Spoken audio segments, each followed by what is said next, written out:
ஐயா உங்க கஷ்டம் நீங்கன்னா நான் ஒரு வழி சொல்றேன் செய்றீங்களான்னாரு. என்னங்க ஐயா செய்யணும்னு? தினம் சிவாயனம்னு சொல்லிட்டு சாப்பிடுங்கன்னாரு. அவர் கைக்கோள் முதலியார். கொஞ்ச நேரம் இறங்கினா கூட வேலை கட்டணும். ஆகினால் அவர் என்ன பண்ணாரு, என்னால இந்த சாமி எல்லாம் கும்பிட்டு இருக்க முடியாது, வேற என்ன ஐடியா சொல்லுனாரு. சரி தினம் திருநீர் இட்டு சாப்பிடுவேன். அது கூட என்னால முடியாது, வருவாங்க அப்படியே தறியில நான் சாப்பிடுவேன், அதெல்லாம் எதிர்பார்க்க முடியாது.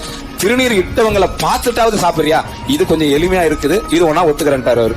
அப்போ அவர் எதை வச்சு சொன்னார்னா, அவர் வீட்டுக்கு எதிரிலே ஒரு கொயவன் ஒருத்தர் இருக்கிறார் கொசவன். அவர் என்ன பண்ணாரு, அந்த திருநீர் தினம் தரிப்பார் என்ற ஒரு தைரியத்தினால அவரை பார்த்துட்டு நம்ம சாப்பிட்டுக்கலாம் ஒத்துக்கிட்டாரு. தினம் இதை பார்த்துட்டு சாப்பிட்டாரு சொன்ன வாக்குக்கு.